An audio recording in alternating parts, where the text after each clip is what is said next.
And the American people and the people of the world have a right to know what's going on because they're part of it.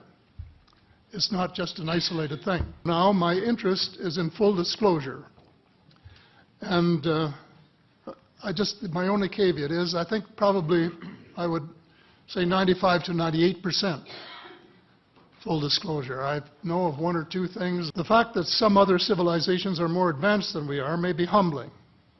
It exists, and it's being kept secret by the same vested interests who control our destiny. And according to Mr. Rockefeller, the plan is well advanced. 네덜란드 베르나르트 왕조와 폴란드 출신의 정치인 요제프 레팅거가 주도한 이 모임은 처음엔 유럽과 북미의 관계를 강화하고 냉전 시대의 긴장을 완화하기 위한 목적으로 만들어졌죠. 하지만 시간이 지나면서 이 회의는 점점 더 비밀스러워졌습니다. 매년 약 150명의 인사들이 초대되는데 이들은 전 세계의 정계, 재계, 언론계, 학계에서 가장 영향력 있는 인물들이 초대됩니다. 예를 들어 빈 클린턴 전 미국 대통령, 앙겔라 메르켈 전 독일 총리, 아마존 창립자인 제프 베조스 같은 이들이 참석했습니다. 그런데 이 회의의 가장 큰 특징은 바로 비밀성입니다. 회의가 끝나도 공식적인 성명서만 발표될 뿐 구체적인 논의 내용은 절대 공개되지 않습니다.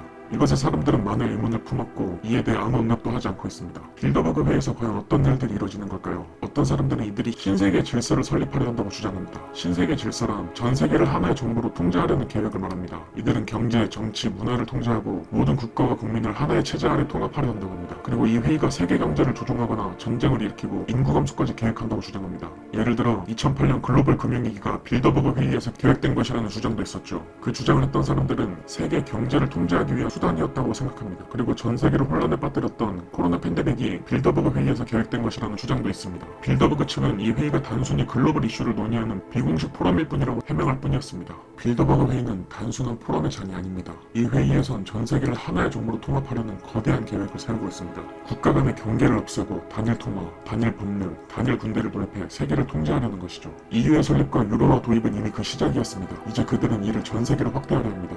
단일 통화 도입은 이미 진행 중입니다. CBDC가 바로 그 실마리이죠. 이 통화는 단순한 금융 도구가 아닙니다. 이는 시민들의 모든 금융 활동을 감시하고 통제하기 위한 도구입니다.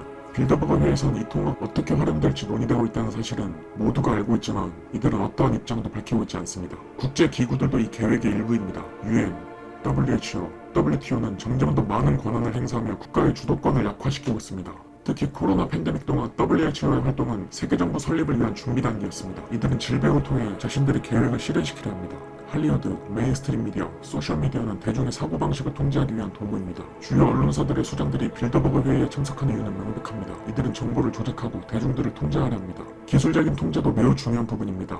5G 기술, 디지털 통화, 인공지능, AI는 모두 신세계 질서의 도구입니다. CBDC는 시민들의 금융활동을 통제하기 위한 것이고 이 기술들은 이미 우리 생활 속에 많이 스며들었습니다. 군사적 통합도 무시할 수 없습니다. 나토와 같은 군사동맹은 세계정부 설립을 위한 준비 단계입니다. 주요 국가의 군사 지도자들은 이미 빌더버그 회의에 참석하고 있습니다. 교육은 가장 강력한 통제 도구 중 하나입니다. 빌더버그 회의에선 전 세계 교육 시스템을 통제해 대중의 사고방식을 조작하려 합니다. 주요 교육기관들은 이미 빌더버그 회의와 연결되어 있는데 이들은 특정 이데올로기를 가르치며 대중이 비판적 사고를 하지 못하도록 만듭니다. 예를 들어 전 세계 주요 대학들은 빌더버그 회의의 영향을 받고 있습니다. 글로벌리즘과 다문화주의를 강조하며 국가의 정체성을 약화시키려 합니다. 역사 교과서는 조작되어 있으며 진실은 은폐되고 있습니다. 역사는 승자에 의해 쓰여지니까요. 그리고 온라인 교육 플랫폼과 디지털 학습 도구는 대중들의 데이터를 수집하는 데 사용됩니다. 이 데이터는 학생들의 사고방식과 행동을 분석하는 데 활용되며 미래의 대중들을 통제하려는 목적이죠. 종교 또한 마찬가지입니다. 종교는 인간의 사고방식과 행동에 가장 큰 영향을 미치는 요소 중에 하나입니다. 종교의 지도자들도 이미 빌더버그 회의와 연결되어 있습니다. 바티칸 교황은 이미 빌더버그 회의에 참석하고 있으며 이는 종교적인 차이를 없애기 위한 노력이라고 말하지만 대중이 하나의 신념 체계를 따르도록 하기 위한 조치입니다.